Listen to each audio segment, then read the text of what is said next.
Salam, perkenalkan, nama lengkap saya Sofia Yafni Suryanti dari kelas A semester 6 Prodi Sosiologi. Ini adalah tugas video pertama dari mata kuliah Sosiologi Politik.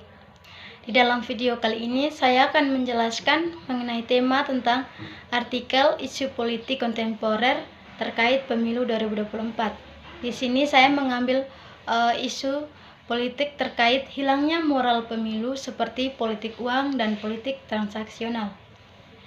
Kita tahu bahwa cacat terparah dalam demokrasi di negeri ini ialah praktik politik transaksional.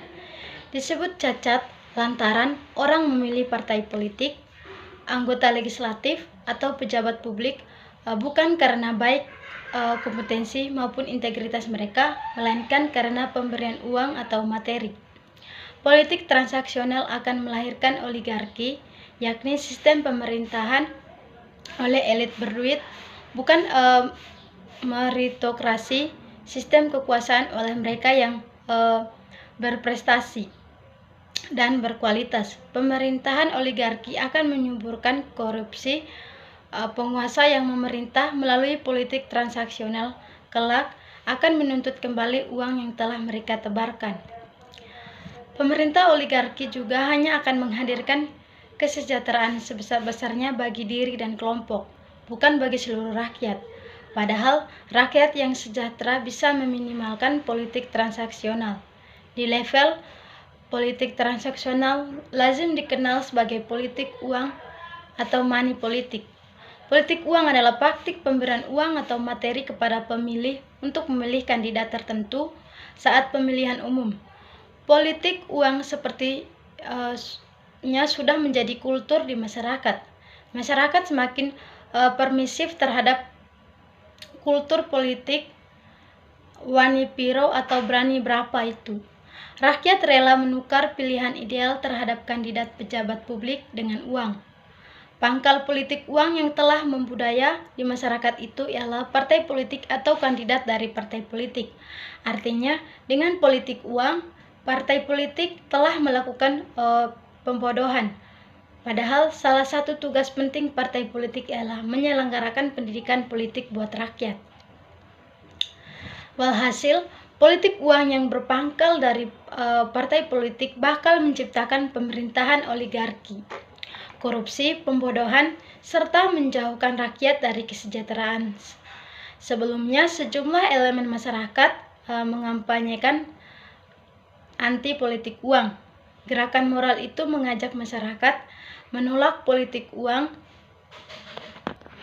dan tidak memilih partai politik atau kandidat yang mempraktikkan politik uang. Namun, selain gerakan moral, kita membutuhkan penegakan hukum untuk menghapus praktik itu dari demokrasi kita.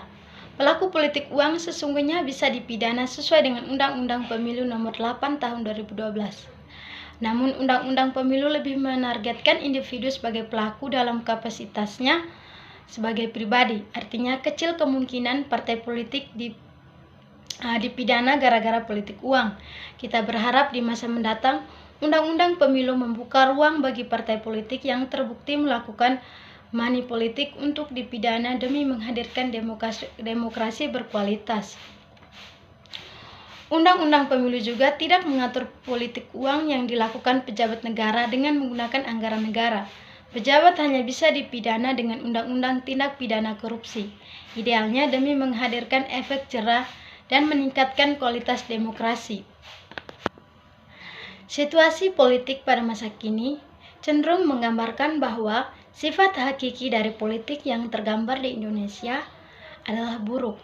Hal itu dikarenakan kemerosotan moral yang terjadi pada para pelaku politik di tanah air.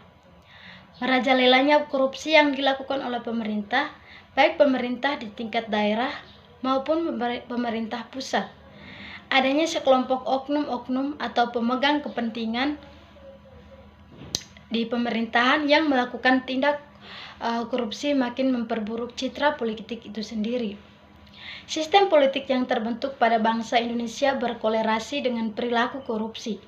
Tindakan pemerintahan Indonesia menjadikan politik sebagai alat untuk mendapatkan kekuasaan memerintah. Padahal seharusnya fungsi dari pemerintahan itu sendiri adalah untuk melayani, bukan untuk memerintah yang bermuara pada mendapatkan kenyamanan serta keuntungan untuk pemerintah dan bukan untuk rakyat. Melihat dari kekacauan publik yang dilakukan oleh pemerintah dalam berpolitik sebagai generasi penerus bangsa, melihat keadaan seperti ini tentunya menimbulkan efek kecurigaan serta stigma negatif bahwa orang yang berpolitik pasti melakukan tindakan tidak jujur. Penanaman moral serta akhlak yang luhur sejak dini sangat penting dilakukan, karena tindak korupsi tidak akan menghilang begitu saja, walaupun di Indonesia memperlakukan sistem hukuman mati bagi para koruptor. Politik di Indonesia terbentuk dengan sistem korupsi yang sudah menjadi budaya, dan budaya korupsi tersebut membentuk karakter para politisnya maupun karakter diri dari bangsa Indonesia itu sendiri, dan tidak mengherankan bahwa Indonesia masuk ke dalam kategori 5 besar negara paling korup di dunia. Maka sebagai penerus bangsa hendaknya mulai merubah citra politik Indonesia dengan tindakan nyata pada katakan tidak untuk korupsi. Baik, sekian saja dari saya. Semoga bermanfaat. Terima kasih.